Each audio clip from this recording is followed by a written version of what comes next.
Além da Cidade dos Ventos, de Tânia Oliveira, inspirado pelo Espírito Eugênio, editora Lawrence. 12ª parte, Contraindo Débitos. Retornemos à América, mais precisamente a Chicago de 1883. Poe lembrava os trágicos acontecimentos que determinaram sua saída precipitada de Londres. De repente, interrompeu suas lembranças diante das exclamações de alegria de Marianne. Veja, veja, querido, chegamos, não é linda? O jovem médico olhou pela janela do coche e verificou surpreso a bela residência que o fiel Charles adquirira sob sua orientação. No centro de extenso gramado, lá estava a casa de madeira, em um estilo que até hoje caracteriza as casas americanas, branca com janelas azuis, muito claro, cercada por frondosas árvores e um delicioso jardim. Marianne não se conteve e desceu do coche galgando rapidamente a distância que os separavam da entrada. Poe e Charles seguiram atrás, admirados pela agilidade da moça, que segurava com cuidado o seu longo vestido. Assim que Charles conseguiu chegar até a porta, foi logo abrindo para permitir a entrada dos novos moradores. Antes, porém, de entrar, Marianne segurou delicadamente o braço de Poe e, com um olhar cheio de ternura, falou: Acho que devemos agradecer a Deus pela nossa felicidade, querido. Acredito que perdoará a loucura que fizemos. Com o tempo, mesmo Philip encontrará a felicidade. Faça uma oração pedindo proteção e dias felizes nesta casa. Poe, que não era um homem, por assim dizer, religioso, cedendo ao seu pedido tão singelo, segurou as suas pequenas mãos e disse: Agradeço a Deus por você existir, por estar comigo, por ser a mulher mais bela que existe e por saber que seremos muito felizes aqui. Marianne sorriu embevecida com as palavras do moço e disse meio queixosa: Você é um perfeito cavalheiro. Após essa viagem devo estar horrível. Poe olhou-a como quem examinava cada centímetro do seu rosto e, fingindo não estar satisfeito com o que via, fez uma expressão de dúvida. Marianne, meio decepcionada, perguntou-lhe: Estou tão descomposta assim? Poe respondeu sorrindo, dizendo pausadamente: Eu não vejo nada que não seja perfeito. Riram-se juntos e selaram a magia do momento com um longo e amoroso beijo. Enquanto Marianne olhava com curiosidade sua nova casa, Poe aproximou-se de uma das janelas da sala e prosseguiu nas suas recordações. Tudo foi tão rápido e inesperado, refletia Poe sobre o impacto da gravidade da decisão tomada. Após o encerramento das comemorações de aniversário de Lady Langsbury, o retorno para casa deu-se sem transtornos para Philip e Marianne. Apesar de sentir falta da filha, Marianne encontrava-se esgotada com as últimas emoções vividas e procurou na solidão o reconforto para seus íntimos dissabores. Poe não dera mais notícias, deixando ainda mais nervosa.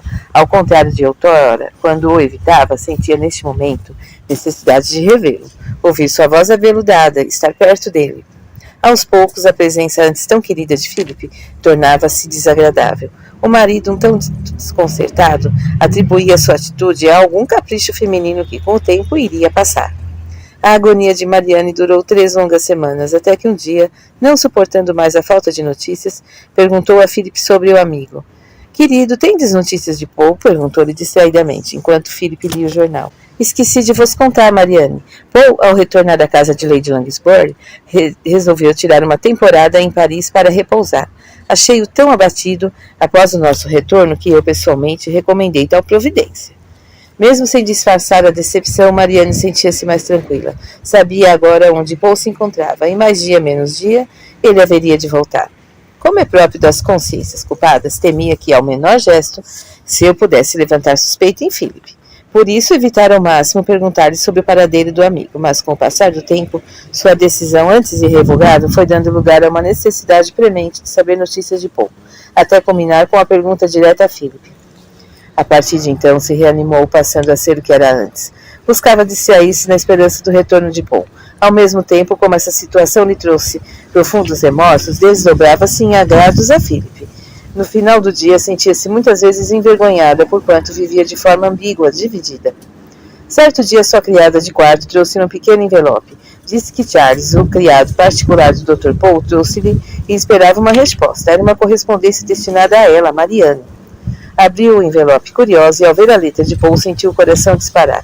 Dizia mais ou menos o seguinte: Querida Marianne, precisei retirar-me de Londres para pensar melhor em nossa situação. Não posso esquecer os momentos que vivemos naquela noite, no baile. Ainda vos sinto em meus braços e temo enlouquecer. Desejo ver-vos o quanto antes, pois tenho algo importante a dizer em relação ao nosso futuro. Ide até o parque amanhã à tarde, que vos apanharei em minha carruagem. Eternamente vosso, Paul. Ao dobrar o papel nervosamente, Mariane já tinha pronta a resposta. Iria sem falta ao encontro. No dia seguinte, na hora marcada, Mariane aguardava no parque uma carruagem já sua conhecida. Mais uma vez caprichara na toilette, procurando, seja por vaidade feminina, seja pelo desejo de sentir Paul ainda mais envolvido, tornar-se mais atraente. Com um vestido de aspecto vaporoso, amarelo claro, com belo acabamento em tule, completara o traje com um encantador chapéu e sombrinha de mesmo tecido. Caminhava ansiosa pelas alamedas arborizadas, reconhecendo que, pela primeira vez em sua vida, estava prestes a cometer um desatino. Não lembrava de possuir em sua memória atos que a desabonassem aos olhos de Deus, mas a partir de agora sentia que se dirigia lentamente para algo desconhecido, perigoso, deixaria para sempre de ser a doce e angelical Mariane para tornar-se uma mulher como tantas outras, infiel, pérfida, desleal. Em alguns minutos, a elegante carruagem aproximou-se do local onde a moça se encontrava. Abriu a porta e Mariane entrou sem pensar em mais nada. Abraçaram-se apaixonadamente. O rapaz, mais magro, porém, sorrindo, afirmou: Estais mais linda do que nunca, meu amor. Quanta saudade padeci por vossa causa. Amo-vos de uma forma tão intensa e profunda que aniquilaria o meu próprio ser nesse instante se isso a fizesse feliz. Mariane retorquiu com meiguice. Adorado de minha vida, não podereis nunca deixar de viver. Preciso saber que respirais para que eu possa também respirar. E olhando-se nos olhos apaixonados, beijaram-se repetidas vezes. Paul recomendara ao cocheiro que saísse de Londres, procurando a tranquilidade de seus arrabaldes. Após andar por mais de 3/4 de hora, pararam diante de pequena estalagem erigida em lugar montanhoso. Desceram em silêncio e, após os acertos finais, dirigiram-se a pequeno aposento no andar superior. Mariane, um pouco vexada, evitava olhar Paul diretamente nos olhos, sentindo-se extremamente constrangida com a situação. O rapaz, percebendo-lhe o embaraço, aproximou-se delicadamente, roçou as costas de sua mão pelo rosto da mulher amada, dizendo: Mariane, sabeis da intensidade do meu amor. Quero-vos acima de tudo, e tudo fiz para resistir, mas agora peço que sejais minha. E dizendo essas palavras, sem dar tempo para que Mariane recobrasse a lucidez de seu raciocínio, beijou-lhe os cabelos, o rosto, os olhos, os lábios, e numa profusão de carícias conduziu Mariane ao leito. Ao cair da tarde de um verão londrino, Paul Hanson e Mariane Whitbourne amaram-se como se fosse a primeira vez. Algumas horas mais tarde, retomando a consciência dos fatos, Mariane, enquanto se vestia, pensava. Paul, sentindo que lhe ia na alma, abraçou-a ternamente. Anjo de minha alma, nada temais, enfrentaremos juntos esta situação. Jamais vos deixarei, Mariane. A moça olhou com confiança, perguntando: O que faremos agora, Paul? Como poderei viver ao lado de Philip depois de tudo o que aconteceu? Paul segurou suas pequenas e delicadas mãos e falou: Não temos alternativa a não ser irmos embora, querida. Começaremos vida nova em outro lugar, longe daqui, talvez a América. Mariane recuou, dizendo em lágrimas: Não poderei fazer isso, Paul. Além de Philip, tenho minha filha, não poderei abandoná-la. O médico caminhava nervosamente pelo quarto. Não existia outra saída. No retorno à cidade, Paul, abraçado carinhosamente, a moça procurava convencê-la a partir com ele. Mariane, não vejo outra solução. Jamais permitirei vos manter na condição de amante. A moça fitou por alguns instantes e percebeu a situação difícil em que se encontrava. Paul continuava: Sempre me torturei por saber-vos casada, pertencendo ao outro. E agora que sois minha mulher, acho que enlouquecerei. Amo-vos mais do que me julgava capaz de amar alguém, Mariane. Será impossível continuar a frequentar vossa casa, recebendo a hospitalidade de Philip, vendo-vos ao seu lado, terei de me afastar de qualquer forma, não suportarei levar a existência adiante nessa situação. Paul, o que me pedes é impossível, sou uma esposa infiel, mas não uma mãe desnaturada, eu não posso abandonar Rebecca. Conversaram durante todo o trajeto, sem chegarem a um acordo. Paul deixou Mariane próximo à sua residência para que ela se dirigisse rapidamente até lá sozinha. Ao entrar em casa, encontrou Philip, que a esperava ansioso. Após beijá-la, perguntou por que havia demorado tanto. Mariane respondeu de forma evasiva que encontrara a velha amiga da escola na cidade. Ficara relembrando os tempos de estudante e acabara por esquecer da hora. A seguir, pediu licença e retirou-se para trocar o vestido e aprontar-se para o jantar. Mal conseguia ver a comida sobre a mesa, tal era o seu estado de espírito. Olhava para a filha e sentia as lágrimas afluírem aos seus olhos. Como deixá-la? Ao mesmo tempo, olhava para Philip, tão generoso, feliz, e sentia que não poderia mais olhar de frente. Precisava fazer alguma coisa antes que o marido percebesse o que realmente estava acontecendo. Tinha conhecimento do que ocorrera com várias mulheres de sua condição social flagradas em adultério. Tinham perdido tudo: casa, posição social, direitos sobre os filhos, vivendo na mais cruel abjeção. Verdadeiros fantasmas aos quais tudo era negado. O adultério feminino era o crime absoluto contra o qual o homem possuía todos os direitos.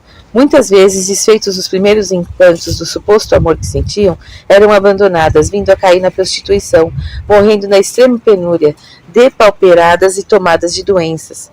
Mariane envolvia-se nesses tristes pensamentos quando foi chamada à realidade pela voz de Philip. — O que tendes, querida? Não me ouvis?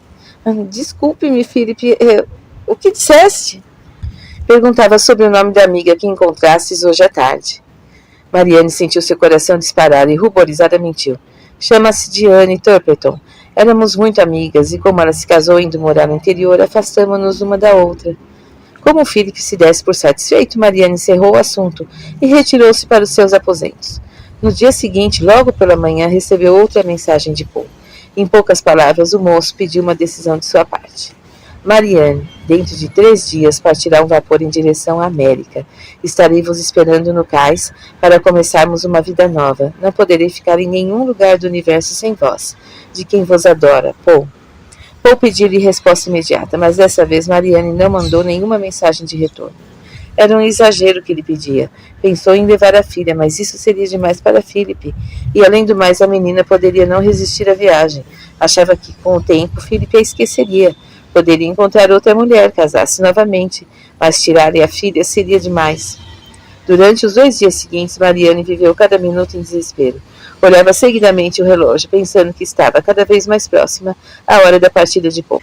Nessa noite, seu abatimento era visível, tanto que Philip exasperou-se. Imaginava-a doente, enfraquecida por alguma doença desconhecida. Mariane, ao vê-lo assim preocupado, chorava compulsivamente. Sentia-se humilhada, diminuída diante daquele homem a quem traíra com o seu melhor amigo. Acima de tudo, a adorava e ainda assim não fora capaz de resistir ao amor de Paul. Repentinamente, Philip tomou a decisão de mandar Mariane para Manchester, para a casa de seus pais. Esperava obter seu pronto restabelecimento com carinho da família, que Mariane não via há muito tempo. Mariane obtemperou que precisava cuidar da filha, mas a decisão de Philip foi irrevogável e de modo definitivo asseverou: Rebeca ficará comigo e Emma. Não vos preocupeis. Precisais de serenidade e os afazeres domésticos estão a terminar com os vossos nervos. Quero-vos tranquila e serena como antes, Mariane. Não posso mais vos ver assim. Diante da atitude de Philip, Mariane calou-se. O que poderia dizer? No dia seguinte, o dia da partida de Paul, Mariane arrumava suas malas com a ajuda da criada. Pensava que, naquele momento, o rapaz deveria estar fazendo a mesma coisa, mas cada um teria um destino diferente. À medida que a hora da partida de Paul se aproximava, sentiu que o desespero a dominava por completo. Uma dor lancinante cortava-lhe o peito, como se agudo punhal atravessasse seu coração. Às 14h30, despediu-se de Philip, que, emocionado, beijara-lhe os lábios pálidos. Rebeca, no colo de Emma, acenava com suas mãozinhas rechonchudas, como a fustigar-lhe a consciência dolorida. O cocheiro estalou o chicote sobre os cavalos e a parelha deu a partida. O trote dos cavalos foi ganhando velocidade e, em alguns minutos, atingiram a saída da cidade. Ao passar pelas últimas casas da zona urbana, Mariane alucinadamente bateu na janela, pedindo ao condutor que parasse. O rapaz, surpreso, conseguiu a muito custo deter os cavalos que iam em marcha acelerada. Desceu perguntando o que madame desejava. Mariane, sem pensar em mais nada, ordenou: levar-me imediatamente para o cais do porto, por favor. O cocheiro deu a volta e, sem entender coisa alguma, retornou à cidade em desabalada corrida. Enquanto isso, Paul olhava irrequieto para o relógio de bolso. Faltavam alguns minutos para a partida, e embora Mariane não houvesse lhe dado nenhuma resposta, mantivera até aquele momento a esperança de vê-lo partir com ele. Deu alguns passos em direção ao vapor, cujo apito avisava que a hora da partida chegara. Paul fitava a água, tentando conter as lágrimas que caíam insistentemente. Como um homem poderia chorar assim, meu Deus? E envergonhava-se de sua fraqueza, apesar de tratar-se de Mariane, o amor de sua vida. Enquanto os últimos acenos a sacudir de lenços em sinal de despedida eram exibidos pelos que ficavam à beira do cais, com grande alarido, uma carruagem entrou abruptamente na zona portuária. Criou-se movimento incomum entre os presentes. Esbaforido, o cocheiro de Mariane dirigiu-se ao encarregado da expedição dos passageiros. Pouco distraído olhava para o lado da embarcação, ao ver Mariane trôpega tentando desembaraçar-se da multidão que a separava do navio, saiu gritando e pedindo que suspendessem a partida. Ao perceber o que estava acontecendo, o capitão mandou parar as máquinas, ordenando que verificassem o passageiro em atraso. Em poucos minutos, enlouquecido de felicidade, Paul tomava em seus braços aquela que seria a senhora Mariane Hanson na América. Enquanto nossos infelizes amigos mais uma vez contraíam novos débitos perante as leis de Deus, outro drama tinha lugar em terras europeias. Poderão os caros leitores justificar o comportamento de Paul e Mariane como sendo o coroamento de um grande amor no qual ambos foram incapazes de resistir. Certamente o sentimento que nutriam um pelo outro estava além de sua própria razão, mas os compromissos assumidos anteriormente não desaparecem pelo simples fato de reencontrarmos alguém do passado. Existiam razões para que Mariane houvesse se casado com Philip. Um lar não se destrói, em qualquer circunstância, sem que isso acarrete consequências para o futuro espiritual dos envolvidos. Não estamos julgando situações particulares, pois cada espírito na Terra possui sua história. Afirmamos que quando Jesus nos disse não fazer aos outros o que não desejamos a nós mesmos, serve para estes casos também.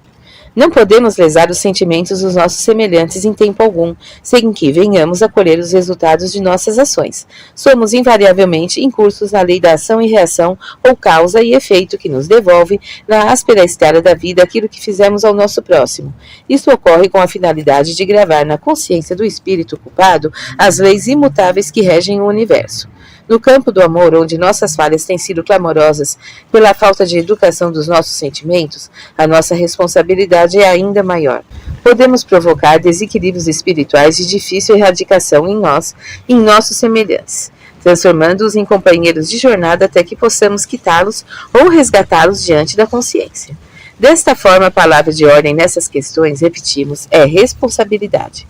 Retornando à nossa narrativa, vamos encontrar o cocheiro de Philip constrangido entre o olhar inquiridor de seu patrão. O rapaz retornara à casa sem Mariane, a fim de comunicar o ocorrido. Sentia-se penalizado pela situação pelo qual Philip iria passar, pois o admirava sinceramente, mas via-se na obrigação de relatar-lhe os malfadados episódios que acabara de presenciar. Philip olhava-o sem compreender. Aquelas palavras odiosas que o rapaz repetira-lhe diversas vezes eram insuportáveis. Levantou-se de sua poltrona colérico, os olhos injetados, e disse aos berros: "O que dizeis, cão imundo? O que ousais dizer sobre este teto a respeito da minha esposa? Veremos se vos atrevereis a repetir tais palavras hediondas novamente." O rapaz recuou um passo atrás e balbuciou com voz sumida: "Sinto muito, senhor, lamento tudo isso. Lady Mariane não foi para a casa dos pais. Ordenou-me que tomasse o rumo do cais e partiu no vapor." Transtornado, Philip ordenou-lhe que saísse. Certamente o pobre enlouquecera. Estava confundindo as coisas. A sua Mariane jamais faria algo semelhante. Subiu para seus aposentos e, olhando cada detalhe do ambiente, sentia como se estivessem impregnados com a presença de Mariane. Abriu os armários e cada vestido, cada peça de roupa trazia uma lembrança viva da ocasião em que ela os vestira. Eram tantas as recordações, tantos momentos, tantos risos, tanta alegria e felicidade. Não, Mariane jamais faria tal coisa, repetia para si mesmo. Mal de amanhecer e Philip partiu em direção à casa dos pais de Mariane para reencontrá-la e pôr fim neste mal-entendido. No íntimo sabia a verdade, tentava infrutíferamente esconder de si mesmo que havia sido traído vergonhosamente por seu melhor amigo e a mulher que idolatrava. Buscava no passado alguma coisa que lhe desse qualquer pista do envolvimento de ambos. Nunca presenciara o menor indício que lhe chamasse atenção. É verdade que a tristeza da mulher, ou seu desinteresse pelas coisas da casa, a falta de apetite e a sua apatia o havia preocupado. Philip foi percebendo em pequenos fatos que julgara sem importância grandes revelações sobre o que realmente estava acontecendo. Lembrou-se do olhar de Paul desde o primeiro dia dirigido a Mariane, a seguir o afastamento inexplicável em direção a Paris. Nunca havia sido claramente justificado.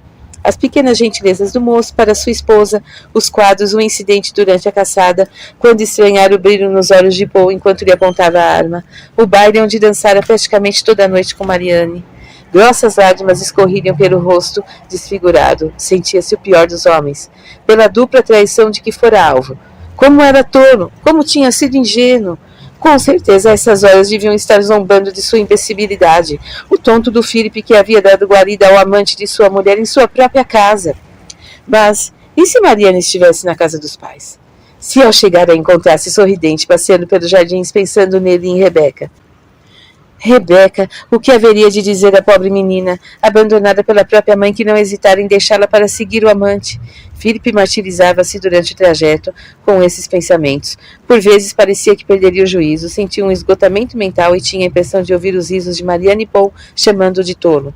Debatia-se, chorava, desesperava-se. Ao chegar ao seu destino, dirigiu-se imediatamente à residência de seu sogro. Como já esperava, foi recebido com surpresa, pois não tinha notícias da filha que julgavam estar ao seu lado em Londres. Philip narrou-lhes o ocorrido. O velho pai de Mariane, homem enérgico de princípios austeros, esmurrou a mesa de seu gabinete. Não admitia que a sua única filha fosse uma adúltera, pondo o nome da família na lama, lançando a desgraça sobre a sua descendência. A mãe, mulher nobre e resignada, chorava. Pobre filha, pensava, quantas lágrimas não haveria de derramar em sua vida por essa loucura cometida em um momento tão insano. Sir George Lockhart resolveu tomar providências para saber do paradeiro de Mariana e do canalha que a havia feito perder-se. Chegou mesmo até a pensar em trazê-la de volta discretamente, e assim evitar o escândalo. Desgraçada, levarei a honra da família. E olhando para Anne, sua mulher, dizia enfurecido: Vistes o que vossa adorada filha fez com a nossa família? Destruiu-nos. O marido ultrajado concordava com tudo e pediu para ser comunicado sobre qualquer informação que obtivessem. Resolveu partir no dia seguinte e, apesar da insistência dos sogros para que permanecesse alguns dias, seguiu viagem.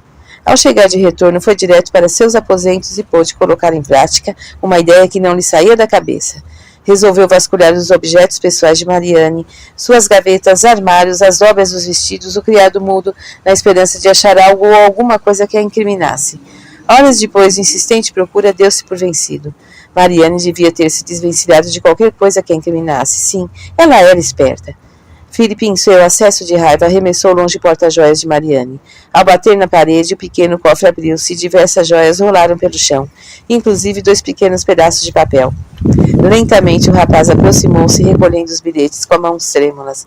Ao passar os olhos pela caligrafia, reconheceu a letra de seu autor. Teve vontade de gritar, mas a dor o sufocou. Nesse dia mesmo, contra todos os seus princípios, Philip Whitbourne jurou vingança.